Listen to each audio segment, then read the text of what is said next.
Hey, Son of a fans, Brad Denny with 3TV, CBS5, and the Speak of the Devils podcast here. And welcome back to another episode of the Speak of the Devils Sitdown series, where I bring you in-depth, one-on-one conversations with key players, coaches, and other figures within Sun Devil athletics. 2023 was a weird season. I think we can all agree on that. And no position group felt that weirdness more acutely than ASU's offensive line. Now, due to an unprecedented rash of injuries, ASU started 11 different combinations over the course of 12 different games. Yeah, it's pretty wild. But each week, oftentimes at various positions, and for a lot of the time, playing one-handed, was Joey Ramos. The veteran offensive lineman transferred back home to the Valley after several years at Iowa State. Unfortunately, an injury knocked him out of all last season, but this year he battled through some more injuries, and his leadership both on and off the field was a key difference for the Sun Devils in the trenches. On this episode, Joey and I discussed the season that was and the lessons learned from it, the One Snap Brotherhood, how the culture is being changed here in Tempe, his draft dreams, and so much more. So let's get to it. Here's my conversation with Joey Ramos. All right, Joey, so I got to start off with kind of one of the questions that have been on my mind most of the season. You're playing a lot of these games with kind of your right hand in a club. Obviously not ideal, playing, gutting out, playing through some injuries. What was it like just trying to play O-line at the Power 5 level with basically kind of one-handed? It's definitely not easy. There's a lot of setbacks that you face with not having that offhand for me. There was just a lack of I was not able to really latch on to people. So earlier in the season, you'd see me kind of falling off some blocks here and there, but I'm not going to say the club is the main reason. Obviously, I had to work on some balance and stuff, which I ended up figuring out throughout the end of the season. But it definitely was a lot harder to maintain balance and maintain run blocking or latching on the blocks with a club in the hand. So it's definitely not easy. I don't recommend it if anybody wants to try it. So obviously, you were one of many guys just kind of gutting through a lot of stuff overall. What was kind of the final tally of the things that you ultimately played through? Obviously being one of the core components of this offensive line, you're out there pretty much each and every week. What was kind of all the things that you had to kind of deal with throughout this season injury-wise? Well, I came into the season with a broken hand, broke my ring finger. It's still a little messed up, a little thick, a little bit thicker than the other one. But so I had that. That was probably 6 or 7 weeks long of having a club up every single day. Trying to figure out ways to work around the club to where I could have a couple fingers out of it, and having to do a scoop. Had my lobster claw where just these two were in it. There's a whole bunch of stuff going on with the hand. Then after the hand, I think during Washington or something, my back had locked up during that practice week. So limited in practice, limited in stuff there. And then in that game, actually, I had a small bursa sac blow up in my knee, and it just got swollen. It was probably swollen. It was actually swollen for the rest of the season. Ended up having a couple CCs drained from it before the UCLA. After the UCLA game, because right before the UCLA game, I was like, perfect. It's going down. It looks smaller. And then one of the plays landed on it, hit the back of a knee brace, and poof, it was flared up again. So the second time wasn't as bad, but I ended up getting it drained, and then just kind of was mobbing through that. So knees, back, and hands, I guess. Wow. Were you always this tough? Is this kind of, obviously being a playing offensive line, you got to be tough to a degree, but were you always this kind of this tough, or is this something that kind of that you developed over time? I would say I've always been a tough kid growing up. I've always messed myself up because I always try to play to my best of my ability. So I'm just out there swinging most of the time. So if something were to happen, I'm living with it. In high school, playing with the club wasn't new for me. In high school, I had broke my hands twice, not both of them at the same time, but I had broken a hand, I think, my junior and senior season. So playing in a club I was kind of used to it, so I knew what to expect. Played with the club in high school. I always was I grew up wrestling, jujitsu, boxing, all that. So I always had stuff bother me. And then I had an older brother, so injuries were kind of guaranteed growing up. So yeah, I think I definitely give props to my brother and my dad for kind of making me the tough person I am today. Kind of always telling me to suck it up. That's what you got in life, and you just got to roll with what you got. And kind of that was kind of the maybe the overarching mantra of this Sun Devil season with a lot of the weird stuff. Overall, I mean, you yourself, were playing kind of all over that offensive line. Versatility was something that you showed at Iowa State as well. But Hmm. what was that like? Just your last season in football, and not being able to kind of lock down one position, but just having with team need having to kind of bounce around guard, tackle, and sides of the line. Um, it definitely wasn't my favorite thing to do, but at the same time, every interview I did, they people would ask, where do you see yourself on the offensive line? And I just said, on the field. I don't care, left, right, center. It don't matter to me. I can do it all. Um, it sucked doing that my senior year. I wish I could have really locked down a position, like you said, really mastered my craft at one position. But for me, it helps boost me because teams can see that, okay, this dude can play inside and outside. He can play left and right. That means he's mentally smart. He knows his playbook. He knows how to. He's got the ability to just jump left and right, inside, outside, mid game. I think that helps me in my draft stock and all that. But it definitely comes back to me being a student of the game to have the focus, and it shows that I'm able to lock in at multiple positions while just practicing at one.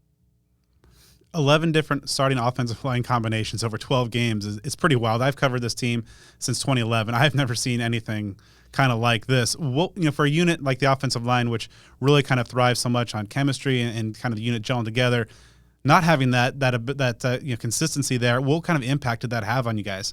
I don't think it bothered us too much, In the spring, Coach Saga made sure that we were bouncing around with different mix-ups. So, I mean, me playing next to Max wasn't a surprise for me. I played next to him basically most of the spring.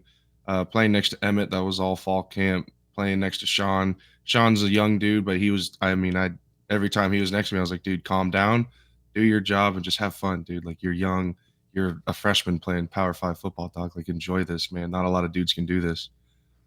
Cade, I mean, all those dudes. Every dude that I played next to, Leaf, whether it's sometimes even Glass, who knows, Sione, Frost, all these different dudes that I played next to, I mean, we had this chemistry in the room. It didn't have to be starting five, but we call ourselves the One SB. It's a One Snap Brotherhood. That's kind of our mantra of that offensive line. And it was every snap we signed a one snap contract to each other that we're going to give Hmm. our maximum effort to each other. We're going to give it all for one play, and then we're going to come back to the huddle. We're going to come back to the line, and we're going to do it again every single play.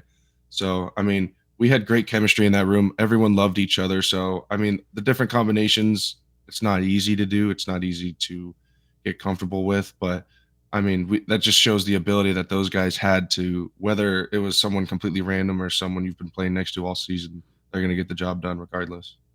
And obviously, you guys did a great job handling that adversity and kind of rolling with what each week would kind of bring you in terms of the availability, personnel, and so on. But was there ever just a sense of just like, oh, what now? I mean, because obviously, so many guys had various injuries, and the position just seemed to be so acutely hit by the injury bug. Was there ever just kind of a sense of frustration? Even knowing that you guys, of course, have that one snap brotherhood, but just just kind of like, oh man, like really? Yeah, I mean, there was a couple times where we were just like, well, we got with what we got, man. We got to roll with who we got. We have six dudes that are healthy. Screw it. Those are going to be six dudes that we're going to be rolling with. We'd always make jokes like, all right, Leaf, be ready to go out to tackle this week. We lost our third tackle this year, or just jokes like that. But even if he had to do it, he'd be willing to go out there and he'd give it his all, and he would try to be the best version of himself. I mean, you saw Cade do it. He hadn't played tackle since his first 2 years of football. Decided to go out left tackle versus arguably the best defensive end we faced, Latu, and he played his game. I mean, it's props to him, man. That's not hard. That's not easy to do. Sean did it against Utah. And, I mean, all of our dudes were battling with regardless who we had. And then Coach Tua Taylor, obviously, shepherding this unit in his first year. Obviously, a lot of obstacles thrown his way. How did you see him kind of captain the ship, so to speak, through these difficult waters of 2023, and just how did he impact your game? As you were kind of bouncing around and doing what the team needed of you. Um, it was definitely nice having him. He really spoke highly of us, and we all spoke highly of him. I mean, the main thing he kept reassuring us is control what you can control, and the two things you can control are your attitude and effort. And trust me, guy, like he kept saying, trust me, you guys just keep doing the right thing. Everyone else is going to follow. Everyone's going to notice that you guys are always the ones showing up early. You guys are the only ones staying late, getting extra film in. film twice a day, every day of the week, man. Just trying to do anything we could to, set ourselves apart and kind of show the team that like this is kind of what it takes. So for us to kind of lead the new culture of what ASU football is going to be, I mean, that's awesome to us. It's hats off to Coach T and kind of creating and help creating that this culture of this program that this is the standard and you're going to live by this standard or you're going to get out. And of course, offensive linemen weren't the only ones missing games. Of course, he missed a couple games, dealing with the medical situation, just kind of adding to the overall weirdness of the season. What was it like just, playing, a couple weeks without your offensive line coach? Obviously, guys like Stephen Miller were stepping up in his absence. Yeah, it's definitely the first. I mean, I don't think I've ever been in a situation where you don't have your line coach. But, I think Coach Steve Miller, he did a great job stepping in. I mean, he did what was asked of him. He was leading us. He was teaching us. And we didn't really skip a beat, We had our thoughts and prayers out for Coach T and what he was going through, but we realized that we had a job to do. And life goes on. And, he was telling us not to slow down. So we were pedal to the metal. We were gassing it and giving it everything we had. And we were kind of playing for him in certain situations because, I know he really wanted to be there for some of the games, but, we just kept positive mindset. He kept reassuring us that he's going to be all right and he'll be back soon. So we just kept that in the back of our head, and Coach Miller and all the guys and all the coaches that helped us in that time did an excellent job. And, we just continue to grind as we always do. What was the peak moment of weirdness for you for this season? Was it just kind of the, having Scat or Jalen play quarterback, the swinging gate formations, obviously the injuries, the personnel, as mentioned, Coach T out for a while. Like, what was just in this obviously very weird year collectively for Sun Devil football? What was kind of the one that maybe made you shake your head a little bit? Probably when we're kind of out of quarterbacks. That was the moment I was just like, damn, like, like I was just I had took a step back and I was just taken by surprise. I was just, this is the first time that's ever happened. I've never ran out of quarterbacks to where we have to put Scat or Jalen back there. And props to them. I mean, I know that's not their position and I know they were doing anything they could to help the team. So I really appreciate them for that. But I mean, it's unfair to them. It's more on us because we had to do a better job keeping our quarterbacks healthy or whatever the situation was. But hats off to those guys. I mean, playing a position that they didn't come to college for takes a lot of skill. So shout out to those guys. But that when running out of quarterbacks was definitely one of the weirdest moments for me this year. And of course, Trenton's out there kind of banged up a little bit, and that UCLA game was just kind of so interesting to me when Kenny was talking to us about how Marvin Lewis came to him with the idea of throwing it back to the 70s, and they're looking up on kind of the offense on YouTube on Tuesday. You guys go out there in the Rose Bowl on Saturday, just a few days later, get the big W. What was that like from a lineman's perspective? Just swinging gate is kind of, I believe you guys use it like almost nearly 30 times in that game. What was that kind of process like of basically installing the offense just a couple days beforehand from YouTube and getting out there and executing it to a win? So when Coach Dilly mentioned it to us, we were like, all right, like whatever needs to be done to win this game. We need to get another win, and we were all hungry for it. So I think the funniest was definitely when we were running it against UCLA, just watching their defense get extremely irritated with us, calling us names. And the dudes that were going out, except for Leaf, he was not having a fun time because he was basically playing advanced 7-on-7 for the first half. It was just him versus the whole defense. But it was definitely fun kind of taunting the defense, like, all right, guys, let's go jog over here. Let's go jog over there. We're not doing anything, and neither are you. Messing with them mentally. I think that definitely helped us in the game, too. It kind of took them by surprise that they're like, what's going on? Like, there's so much more to think about. So I definitely think that confused them. But, Coach Dilly installed it, and we do what we're told, I mean, if he wants a certain play where all of us spread out 10, 15 yards apart, we'll do it like that. But that was definitely a fun game, getting under those guys' skin was really easy to do too. So, I mean, that was definitely interesting, but it was a fun time. Glad it was my first time in the Rose Bowl and walked away with the win. So I'm happy with it. Yeah, kind of on that note, it was one of the highlights of the season, getting that win and just kind of seeing, the players and the fans in that corner right after the game celebrating, just kind of a moment of euphoria. Difficult year overall. Just what was the kind of the highlight of the season for you though?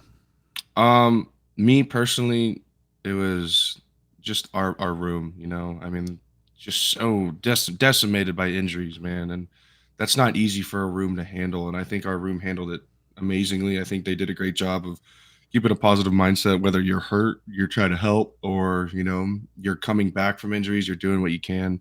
But it was the togetherness of our unit, I mean, it's hard to stay together through all that. People want to point fingers, "Oh, you got this person hurt," or all that. That was never the case in our room. Everyone was helping everybody. We were doing everything we could to, be a successful unit, and that's kind of what it takes in that room. So I definitely say the personal growth of our room was the highlight for me of this season. And then also just, I mean, winning in the Rose Bowl. I mean, that's such a historic stadium. There's so much history there. There's just so much that's happened there that even after the game, I didn't go celebrate immediately. I just sat there and kind of soaked it all in because first and last time possibly in that Rose Bowl, and I was able to. I mean, people dream of playing there. I mean, I know there's dudes that have like I played 15 years in the NFL. I played 4 different colleges or whatever, but I never played in the Rose Bowl, and let alone getting to play in the Rose Bowl and coming home with a win was something that I'll live with forever. I mean, seeing the excitement of our team kinda battle through a tough win against arguably one of the best defensive lines we faced all year. I mean, that was awesome. That'll live with me for a really long time. Now navigating kind of that difficult season, and especially with all the injuries going on, your veteran presence and leadership, for a lot of folks have been really kind of applauding you for what you brought to the team off the field as much as on the field. How did you kind of see your leadership of that group kind of evolve over the course of the year with so many obstacles and everything that was thrown at you guys? Um, it evolved a lot actually. I had to learn a lot about a lot of dudes because a lot of dudes learn and lead different ways, and they take things different ways. So it was really my main goal was to learn so much about every single person. I mean, I got inside jokes with freshmen, with dudes you think I'd never talk to. So definitely just trying to become a person that understands every single one, that has their own connection with everyone. That was my biggest challenge was just trying to get to know everyone because there's so many new faces and there's going to be so many new faces in every team, every college season. So, I mean, that culture part is really hard. But if I'm able to instill what it's like to be a great character, what a great leader, part of a culture builder to the young dudes that they can carry that on. I mean, that was my main goal of being a leader this year. And like I said, learning everyone. I mean, there's so many new dudes in that room. There was only like 3 or 4 from the previous year. So trying to get those dudes to fully trust me and, to really have them be like, all right, like I can trust this dude. I can follow him. He's going to lead us in the right direction. That was hard, but I accomplished it. I just made sure that everyone in our room, I was like, all right, guys, not going to lie to you. Today's going to suck. It's going to suck really bad. But guess what? We're going to do this shit together. We're going to get through it together. That's what we got. We got each other, and that's it. So, I mean, as soon as they fully bought into that, I think that's when I fully was able to, lead them in the right direction. And I was happy I was able to do it. I mean, it's truly a blessing to be considered a leader. And I think that's something that my parents have instilled in me for a very long time as I'm a natural born leader. So I'm going to do whatever I need to do to continue to be a leader and, give back to my team, my community, or whoever it might be. Now, you speaking of the parents, obviously, transferring back home to the Valley after a couple years or a few years at Iowa State.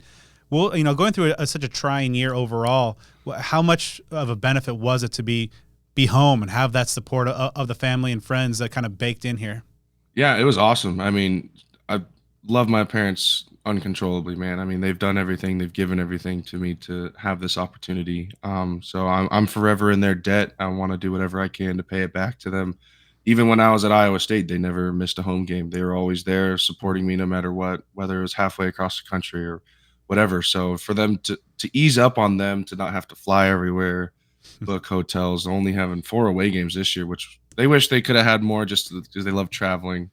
But them being in my corner 24/7, it's seriously a difference. It was a difference maker. To where even if I miss them or it's congratulations, it's Sunday night dinner, come up to the house. That's 30-minute drive for me from here. So having that ability was definitely huge. I mean, my brother just had his kid in last or this Mhm. past March, so being able to be around to see him grow has been awesome too, compared to being across the country to seeing him once or twice a year. So being able to be home has been great for me and my family, and I've really taken advantage of it. And I'm forever grateful for it.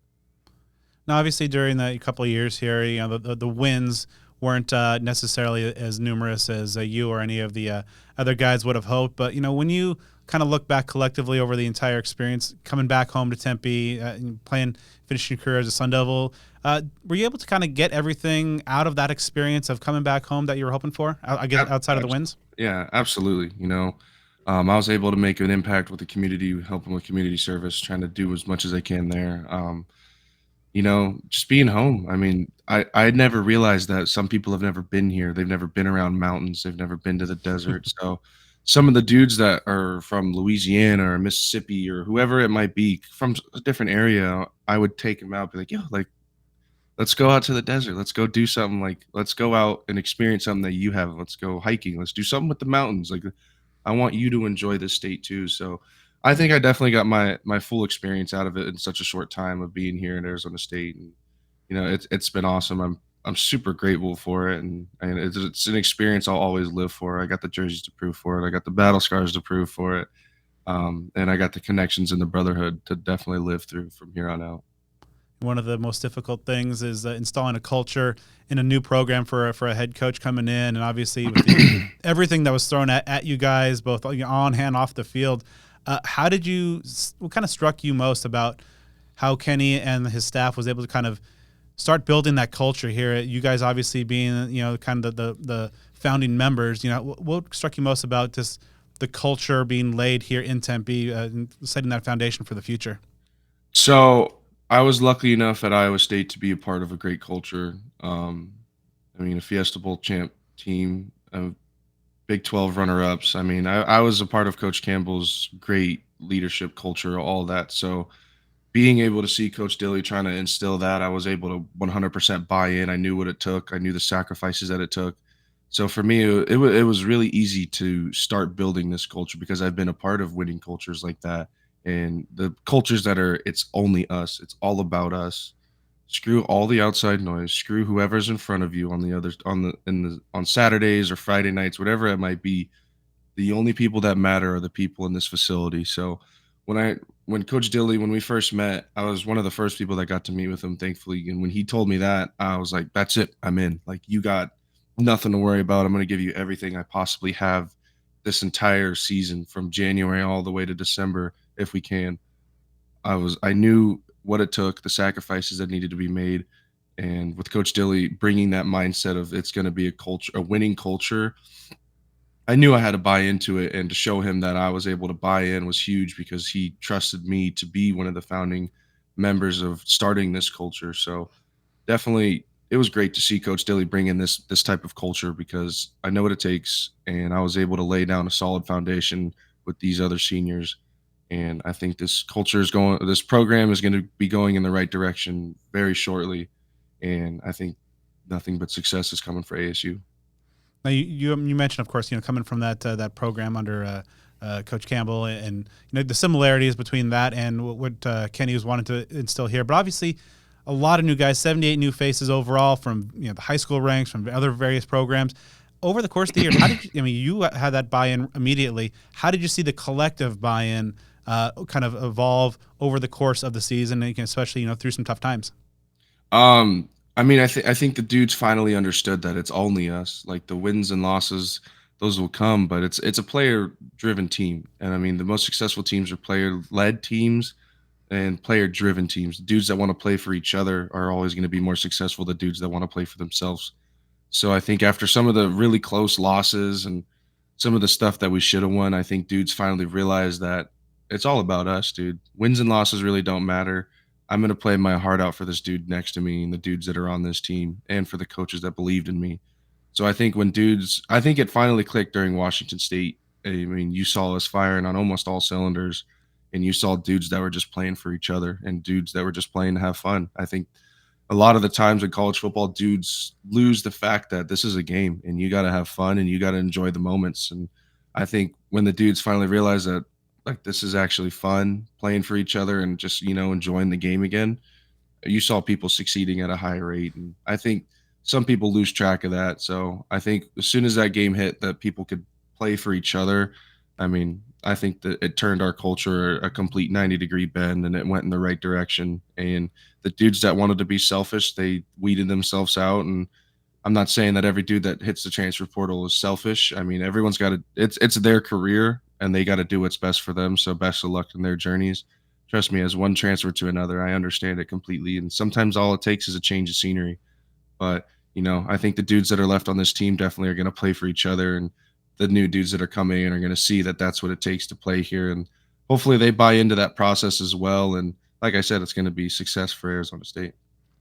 Now, you have extensive experience in the Big 12 prior to coming here, and unfortunately, you won't be a part of the future of ASU going into that conference starting next year. But what should ASU fans, the ASU program, kind of expect about life in the Big 12? Life in the Big 12 is a lot different, man. I mean, the Midwest, it gets cold in November and December, man. I mean, it's not easy to play out in the Midwest, and I mean, I think it's going to be great for the program to see the culture change. I mean, people in the Big 12 live, die football. The fans live, die football. You'll see a 1-6 team sell out. You'll see an undefeated team sell out. I think that's going to be the biggest shock is going into the hostile environments like Texas Tech. I mean, even something experiencing the tortilla throw at Tech. That's something that ASU fans or ASU's never seen. So they're going to experience that for the first time and be like, okay, like that was weird, but guess what? Everyone in that stadium bought into it, and it shows you the commitment that the Big 12 has to their programs. I mean, you'll see Iowa State do the light show at night when they have a night game. You'll see just stadiums sold out. I think that's going to be the biggest shock is that 99% of those stadiums in the Big 12 are going to be sold out. So I think that's going to be the biggest shock to them. I mean, definitely traveling further is going to be a lot harder. Time zone changes.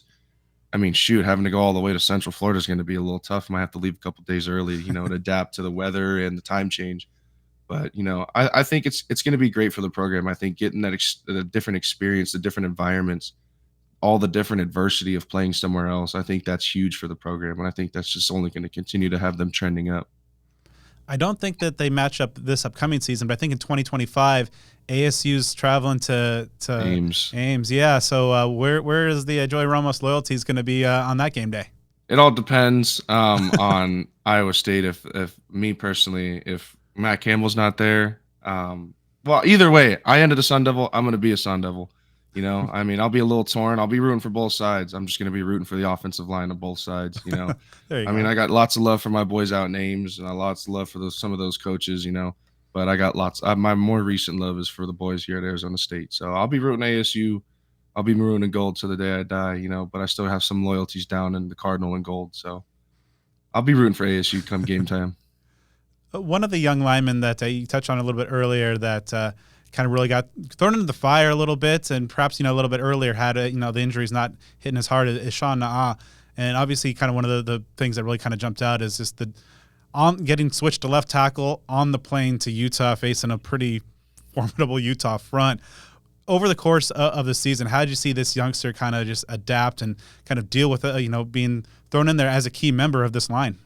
Yeah, he was most definitely baptized by fire. It's not easy to just be thrown into, especially Utah, to switch between tackle or from guard to tackle against arguably a top 3 defensive end. That's not easy to do, man. So I really tip my cap to him, and I think definitely being baptized by fire, playing against all these other teams, it's definitely going to help him going into his college career. I think he's going to be a really dominant offensive lineman come soon. Um, but just his maturity throughout the season, it showed. I mean, as a young dude, it's hard to mature fast, getting thrown into something like that. So seeing him mature was definitely huge. I mean, you could see it in his game. He got more confident in himself. He was playing a little bit more savvy towards the end of the year, and just seeing him fully buy in. I like seeing, because he would see me and Leaf constantly in the film room, and he would tag along, and him seeing what it takes to perform at a high level at a young age is huge. Because that's going to create him as a leader, because he knows what it takes now.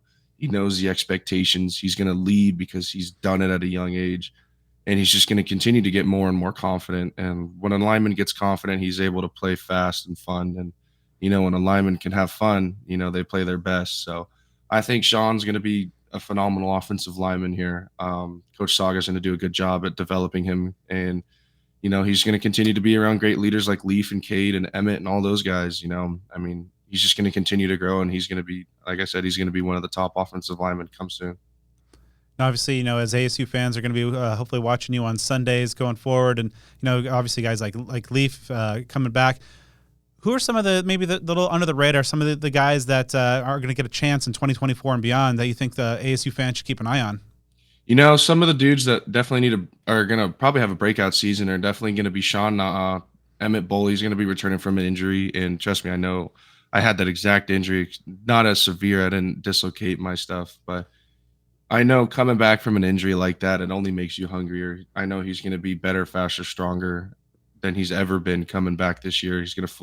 I know he's fully buying into the entire process. So he's definitely going to be a standout dude. He's learning from multiple different sources on how to perfect himself. And, I think the offensive line this year, if they hold together and they stay without injury, they're going to definitely be the breakout unit of this year. And then any of the young dudes, I think Sip coming back is going to be unreal. I think Rashada, I think he had a lot to learn this year. I mean, as every quarterback does in their first year, but I think he's learned. He knows what it takes, and he knows the reads and adjustments he needs to take. So I think he's going to be great. And and it's honestly any dude that's coming back for Arizona State, they know what to expect. I think Bryce is going to have a great year. Tate, all those dudes. I mean, they know what it takes to be successful. So I don't think you're going to see a hungrier team than this team coming back. Obviously, NIL is the biggest buzzword throughout the sport, has been for the last couple of years, and Kenny's been making no qualms about it. Fundraising is what he said when asked like kind of what the next couple of weeks after the last game are like. From a lineman's perspective, we always hear the reporting of just these dollar figures for quarterbacks and whatnot, but what is your view of NIL and how it's shaped the sport and how perhaps ASU can navigate these waters? I think NIL has completely changed college sports. For the good or for the worse, I can't really put my finger on it yet. I definitely think it brings out the selfishness in some players, which is good for certain things.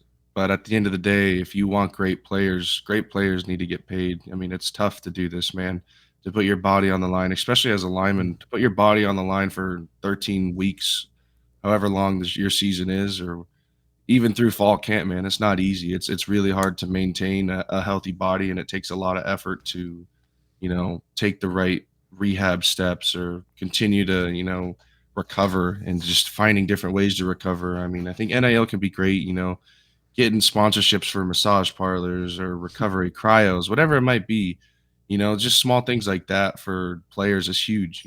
I mean, some dudes might not like it. Some dudes are just naturally gifted to, heal fast, but for the lineman being in the trenches, defense and offense, it ain't easy. It's taxing on the body, and this week off has been great for me. I've finally been able to fully recover and just kind of let my body heal. So I mean, I think NIL, I think it's huge, but like I said, a lot of dudes are going to be asking for ridiculous prices, and some schools are going to give it to them, and some dudes might not perform. And I think that's where the biggest issue might be, is when a dude's paid a lot and they underperform. What's next? What are they gonna ask from, or what are they gonna ask for from that player? Are they gonna ask like, since you didn't perform, I need you to sign a bunch of stuff or stuff like that? So I think NIL is great. ASU definitely. I mean, we got to continue to build it for our players, because it ain't cheap to live in Tempe. Um, Yeah. so just having that support, having players to be able to live a little bit more comfortably is huge, because then that takes the stress off of them of, ooh, I got to be smart here, and being financially smart's huge. But being able to live a little bit more comfortably and not have to worry check to check is huge, and it takes the stress off a student athlete's life to where they can really just focus on football and school, or whatever sport they're in. But I think ASU just continues to grow it, continues to support their main players and keep good players around, and possibly buy in and get and other players in the portal that are great for our culture and also great athletes. So I think ASU just continues to fundraise, and like Coach Dilly said, just fundraise, because you got to keep your good players around, and that takes a little bit of money. So I think NIL is going to be huge for Arizona State. I think there's a lot of opportunities and a lot of businesses, and with bringing a whole bunch of hometown kids home, I think that opened the sky's the limit for. I mean, small local business, like perfect for them. So I think NIL is going to be huge. I think there's a lot to look forward to it with Arizona State, and just got to continue to support our players and keep them here. So obviously you have eyes on the NFL draft that it's coming up in April. What are the next few months look like for you?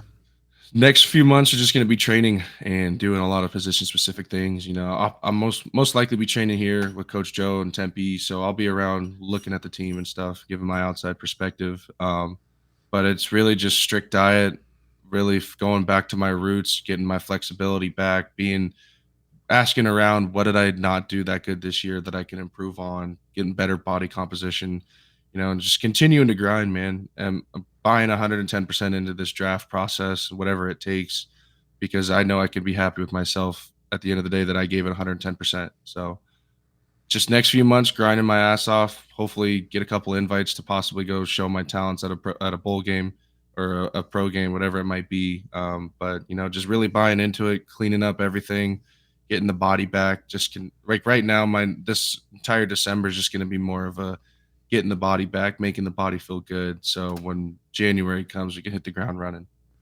You mentioned that the foundation and the culture is being it's finding its legs here in Tempe, and that the future's bright. A couple of really key guys that are going to be carrying on the Sun Devil legacy.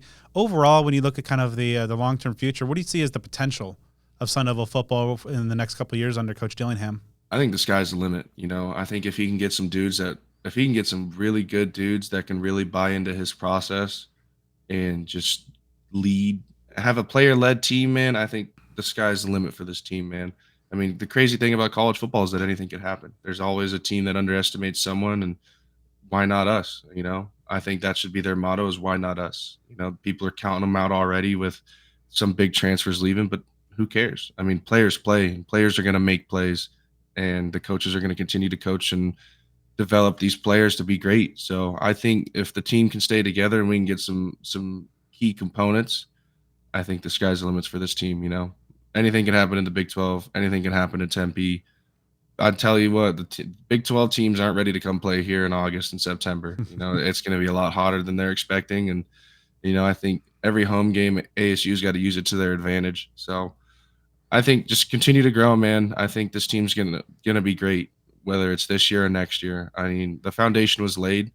What happened this year really showed the team and the dudes that are coming back what it takes, because you can't scrape by. You can't take the easy way out. You got to just put your head down and go to work at every single position, and you got to do the other ugly things. You got to be the dude that embraces the grind, embraces the ugly. And I think if this team does that, the sky's the limit. Like I said, I think they're going to be fantastic coming forward. 5-10 years down the road, when the name Joey Ramos is uttered in ASU circles, how do you hope the Sun Devil fans remember you? A dude that gave it all, a dude that lived with zero regrets, and the dude that embraced, like I said, the ugly, the dude that did the things that nobody wanted to do. And, just a great leader and a mentor to young dudes, and someone that someone can look up to. So I kind of wanted to leave my legacy as someone that can always be counted on, a dude that did the ugly, and the dude that gave it his all regardless of his situations. I'd like to thank Joey for taking the time to talk with me for this episode. Make sure you are subscribed to Speak of the Devils on the podcast platform of your choice for more great guests such as Kenny Dillingham, Trenton Bourget, JJ Van Neal, TJ Semptonfelter, Natasha Adair, and many, many more to come over this offseason. And also be sure to give me a follow on social at bdenny29.